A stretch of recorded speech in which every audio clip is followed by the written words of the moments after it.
ये मुनियों को नहीं छोड़ा, महात्माओं को नहीं छोड़ा महाराज। ये आ जाता है, क्या करें। और सबसे बड़ी बात बताऊं आपको, इसने पर्वत को भी नहीं छोड़ा, पर्वत को भी घमंड आ गया। अब विंध्याचल को घमंड हो गया महाराज जी। ये सूर्य भगवान इसी पर्वत के ऊपर क्यों, अस्ताचल के ऊपर क्यों अस्त होते हैं और उदयाचल के ऊपर क्यों उदय होते हैं। इनको मेरे ऊपर उदय होना पड़ेगा। सूर्य भगवान से जाके कहा, सूर्य भगवान ने कहा भैया हमारी तो रास्ता जो ठाकुर जी ने बना दिए उसी रास्ते से चलेंगे हम तो स्वतंत्र नहीं है, आप रास्ता बदलवा सकते हो ठाकुर जी से कह करके। जान बची, छुट्टी पाए है। अब वो बढ़ने लगा। हाँ महाराज, दुष्टों से बचने के लिए यही उपाय है। बहुत लोग हमारे पास आते हैं कभी कभी, और मेरे में सात्विक वृत्ति जगी रहती है उस समय, कभी कभी है ना, हमेशा तो राजस्थान कभी सात्विक वृत्ति रही। कोई आया, महाराज ये कैसा हो गया, भैया हमको पता नहीं है, हम मालूम नहीं है ना, हम इसको जानते नहीं, हमारा ज्ञान नहीं है, आपको समझाने की मेरी शक्ति नहीं। चले गए। बाद में कहीं इसको तो कुछ नहीं आता। हमने पूछा था, जाके हमने देखा उसको, पूछा हमने, मेरे सामने बोल ही नहीं पाया। तो हमसे लोग कहे ऐसा क्या, हमके बड़ा अच्छा किया हमारा, जान बची लाखों पाए, हम कुछ न जाने वही अच्छे हैं, समझे ना। हाँ तो राम जी कहे जान बची लाखों पाए, कहे हमारा तो रास्ता भगवान ने बनाया उसी रास्ते से जाओ। अब राम जी श्याम, अब उसने कहा हम भगवान के पास नहीं जाएंगे, हम तुम्हारी रास्ता रोक देंगे। अब वो महाराज बढ़ा, कहे हमको पार किए बगैर तुम जा ही नहीं सकते। वो बढ़ने लगा। अब हाहाकार मच गया महाराज, यहां पर सूर्य आना चाहिए तो अंधेरा हो गया। बड़ा हाहाकार मचा, अब क्या हो, अब हो क्या।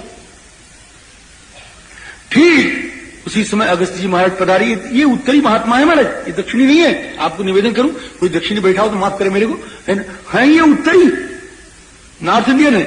लेकिन क्या हुआ कि वो अगस्त जी महाराज चेला बनाने में बड़े पटु है हमारे, और चेला बहुत समझ बूझ के बनाते हैं। और इनके चेलवा जो होते हैं ना, बड़े सब भक्त होते हैं। हम लोगों की तरह चेला तो होते हैं साहब, ये हम कहेंगे भजन करो तो कहेंगे महाराज कल कर लेंगे, आज छोड़ो, समझे ना। ऐसे चेला नहीं होते। यहाँ बहुत चेला हमारे बैठे हुए हैं, समझे ना। तो वो ऐसे चेला नहीं होते महाराज। वो चेला कैसे होते, जो कहे वो देखो। अभी अब महाराज अगस्त्य जी महाराज आए गए। उसी समय अगस्त्य जी से लोगों ने प्रार्थना की, ये चेलवा बड़ा भयंकर हो गया है। तो अगस्त्य जी ने कहा अच्छा कोई बात नहीं। गए विंध्याचल के पास। जब विंध्य पर्वत के पास गए तो विंध्य पर्वत ने साष्टांग प्रणिपात किया।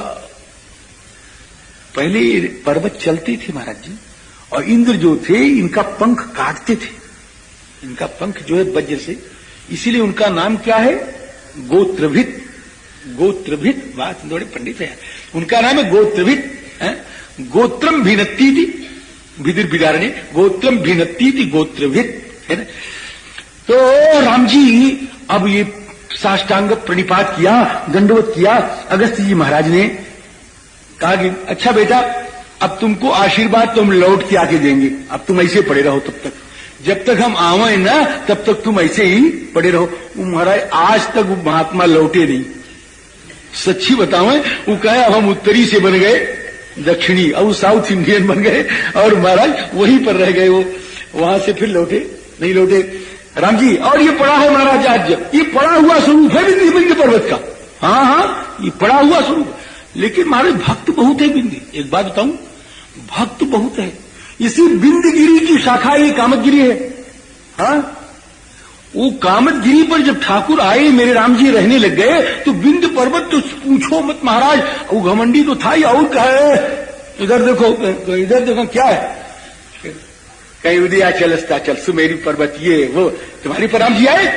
देखो विंध्य मुदित मल,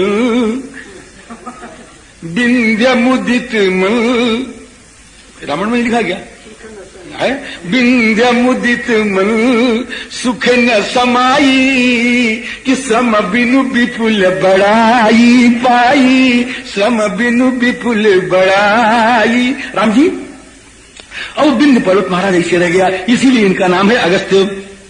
अब महाराज जी इस प्रकार से श्री भगवान राम अगस्त जी महाराज के पास आए। अगस्त जी ने बड़ा स्वागत किया, बड़ा सत्कार किया, और स्वागत सत्कार करके उन्होंने कहा, महाराज ये धनुष आप ले लें। इदम दिव्यम महच्चापम हेम वज्र विभूषितम, ये धनुष जो है ये वैष्णव धनुष है, इसको विश्वकर्मा ने बनाया है, ये हम आपके लिए रखे, इसको ले लो। चले लिया। फिर ब्रह्मा जी ने मुझको कुछ बाण दिए हैं, बड़े उत्तम बाण हैं, उसको भी ले लो आप। क्या अच्छा ये भी दे दें आप। कहीं इंद्र ने मुझको 2 तरकस दिए हैं महाराज, 2 तरकस, और उनमें बाण कभी खाली होता ही नहीं, चाहे जितना चलाओ। तो कहे महाराज वो भी दे दीजिए। और कहे एक तलवार भी मेरे पास बड़ी विचित्र है, कहा वो भी दे दे महाराज। अब ये सब अगस्त जी महाराज ने भगवान को दिया, राम जी, और भगवान ने ले लिया। तद धनुस्तौच तूनीच सरम खडगंच मानद जयाय प्रतिगृहीस्व वज्रम वज्रधरो यथा। इस प्रकार से अगस्त जी महाराज से पूछा कि महाराज अब हमारा कर्तव्य बताइए कि आप तो सीधे पंचवटी चले जाओ, अब आपकी आवश्यकता पंचवटी में है, यहां तो आपके रहने की जरूरत नहीं है। कह क्यों? कि यहां तो मैंने सब देख लिया है, यहां कोई राक्षस है नहीं, और यहां जो थे भी वो चले गए सब। जब से मैं इधर आया उत्तर से दक्षिण, जब से मैं उत्तर से दक्षिण आया,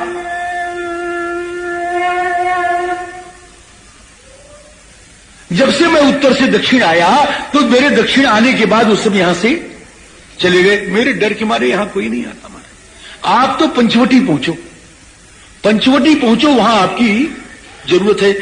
राम जी तमाश्रमम पंचवटी जगमतु सह सीतया। अब ठाकुर ने प्रस्थान किया पंचवटी के लिए। अब रास्ते में जब चले तो क्या हुआ कि महाराज एक बड़ा विशाल पर्वत की तरह कोई दिखाई पड़ा। अब भगवान ने कहा कि ये राक्षस तो नहीं है, ये है कौन है ना? तो भगवान पूछते हैं को भवान, को भवानीति, आप कौन है, आपका क्या नाम है, आपका क्या परिचय? तो बड़ी मीठी वाणी निकली, लाल जी, लाल जी अर्थात मुझको प्रणाम करो, तुम मेरे बेटे। प्रणाम करो नहीं लिखा, लेकिन उसका मतलब है हो गया, लाल जी मेरे बेटे, मेरे लाल हैं। भगवान ने पहले उसको अब परिचय भूल गए महाराज। जो उन्होंने कहा कि उवाच वत्समाम विद्धि, बेटा मुझको अपने बाप का मित्र समझो, मैं तुम्हारा पिता हूं। इसके बाद ठाकुर ने यह नहीं पूछा कि आप कौन है, नहीं पूछा, और उन्होंने बताया भी नहीं अभी, लेकिन ठाकुर ने इसके पहले प्रणिपात किया, प्रणाम किया।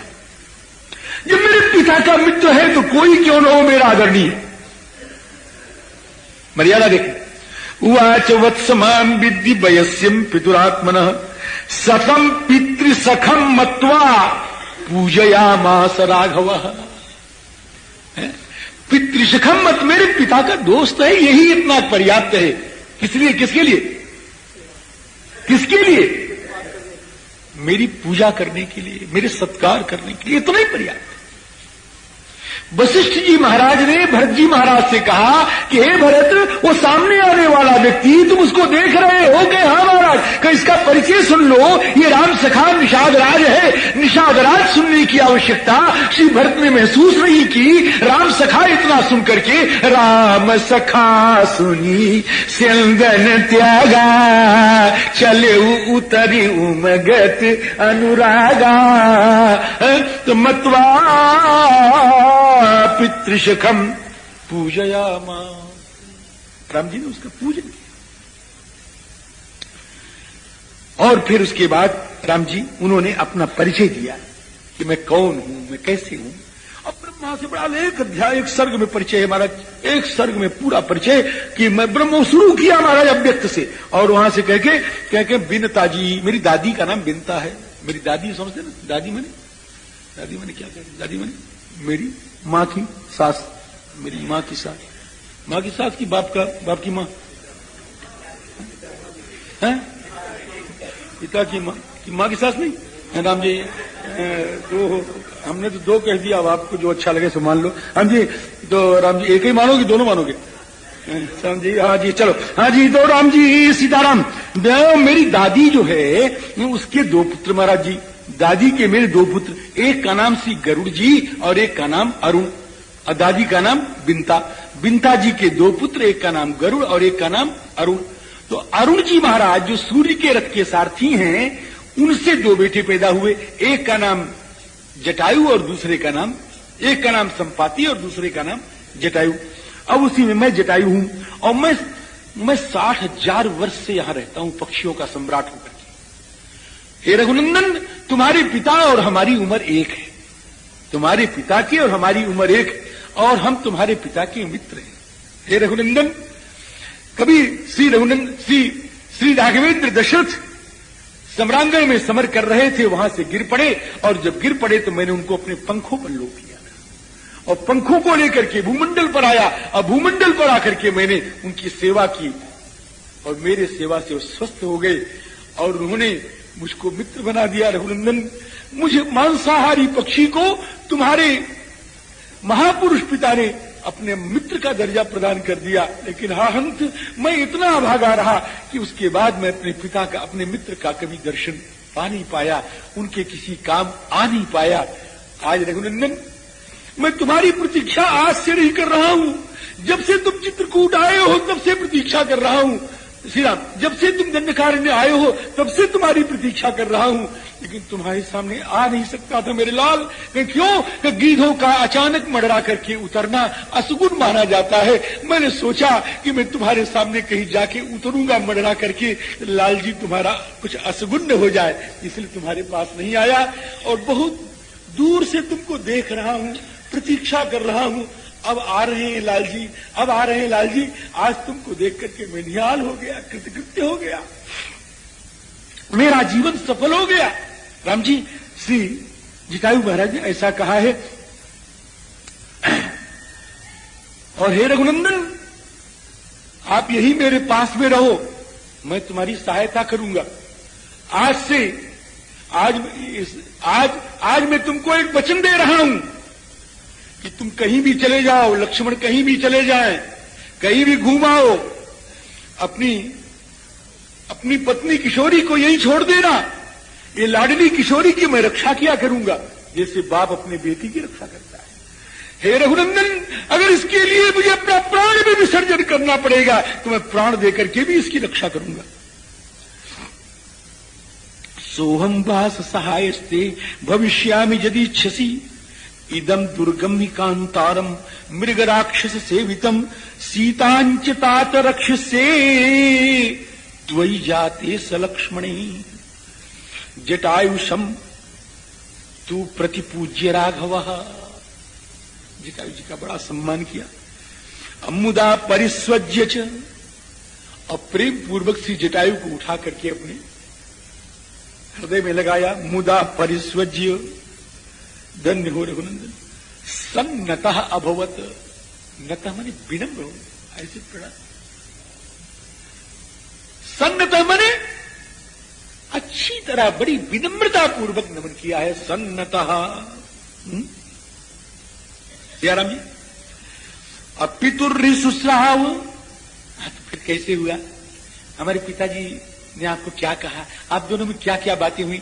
अब महाराज जटायु जी कहें और राम जी सुने, राम जी कहें अच्छा फिर कहिए, वो फिर कहें और फिर सुने, कहें अच्छा एक बार और सुना दीजिए, और फिर कहें महाराज जी और फिर सुने। ये कहां लिखा? इसे में लिखा महाराज जी कि पितुर्हि सुस्राव सखी त्वमात्मवान जटायुषा संकथितम पुनः पुनः।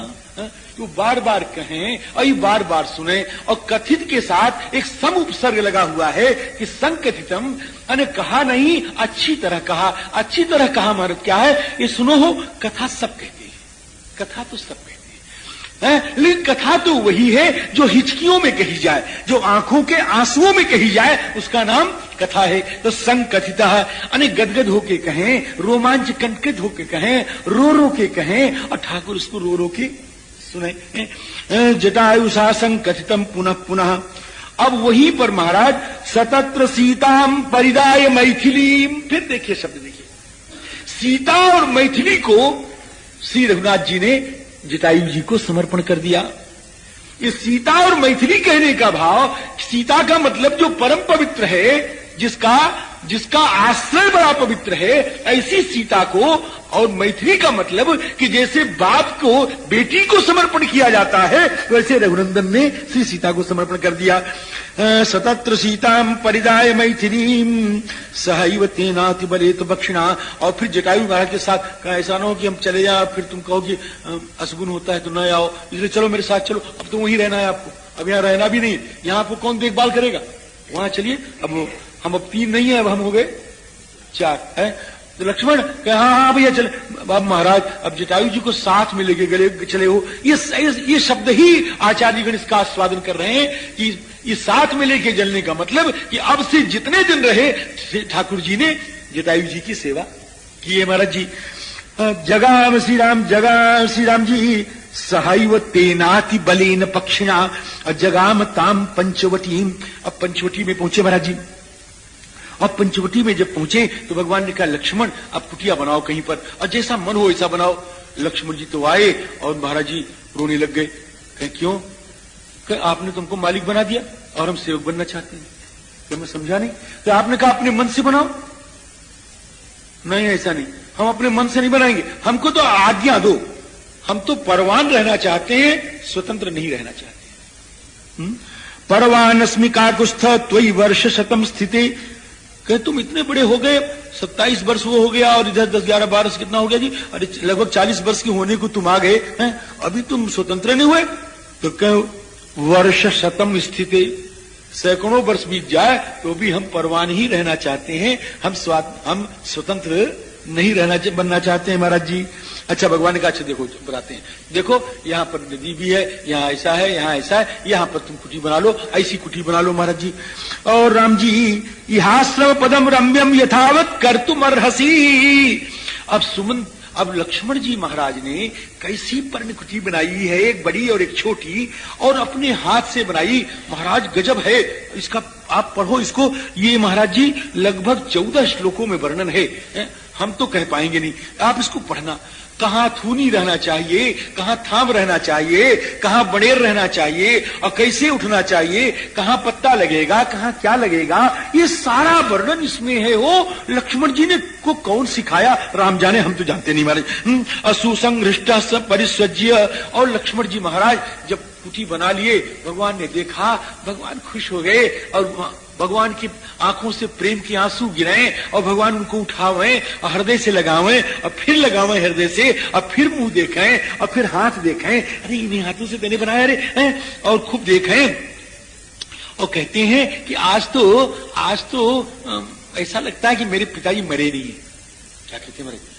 कहे हाँ लक्ष्मण तू तो मुझे इतना प्यार करता है, जितना मेरा बाप मुझको प्यार करता था। जिन्हें मेरे पिताजी जितना प्यार करते थे, हे लक्ष्मण तू उतना ही प्यार मुझे करता है। भावज्ञेन कृतज्ञेन धर्मज्ञेन च लक्ष्मण त्वया पुत्रेण धर्मात्मा न संवृत्तः पिता मम। अब ये महाराज इस श्लोक की व्याख्या अगर 2 घंटे कोई वैष्णव महापुरुष वाल्मीकि रामायण कथाकार करे तो कम है, समझे ना। इस प्रकार से महाराज जी कि भगवान वहां पर रहने लग गए। अब भगवान वहां पर रहने लगे। एक दिन हेमंत ऋतु आई, हेमंत ऋतु में लक्ष्मण जी महाराज ने, ठाकुर जी ने रोते हुए भरत का स्मरण किया, बहुत स्मरण किया महाराज जी, बहुत ही सुंदर स्मरण है वो लगभग 15-16 श्लोकों में है उसका। भगवान एक बात कहते हैं, भगवान अंतिम में भगवान के लक्ष्मण जी तो कहते रहे, भरत जी खूब तारीफ की और लगे कहने की हे महाराज बड़ी ठंडी है इस समय, और हमको तो दुख हो रहा है कि इसी ठंडी में सवेरे 3 बजे उठ करके श्री भरत जी महाराज सरयू स्नान करने जाते होंगे। इसीलिए हमारे अयोध्या में जितने संत हैं हमारे, जितने मतलब प्रायः बहुत से संत जो हैं वो सरयू स्नान करने 3 बजे चल देते हैं। हम लोग तो जब जाते हैं तो लौटते हुए संत मिलते हैं महाराज, है ना।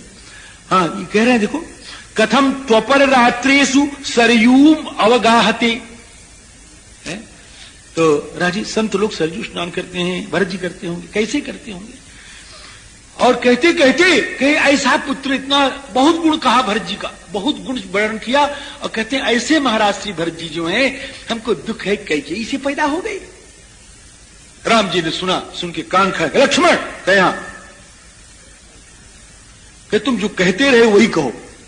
ये जो तुम कहने लग गए ये तुमको नहीं कहना चाहिए। नतेम्बा मध्यमा तात गढ़ितव्या कथंचना, तुमको माता कैकेयी की निंदा नहीं करनी चाहिए, तुम भरत जी की प्रशस्ति करो। और फिर कहते हैं कि मेरा भरत कितना अच्छा है। देखो लक्ष्मण, हम बड़े सत्य प्रतिज्ञ अपने को कहते हैं ना, मैंने प्रतिज्ञा तो कर ली कि मैं 14 वर्ष बिता के जाऊंगा, लेकिन कभी कभी मेरा मन जो है, जरा सुनना ध्यान से, कभी कभी मेरा मन जो है ये कहता है चलो चले अयोध्या।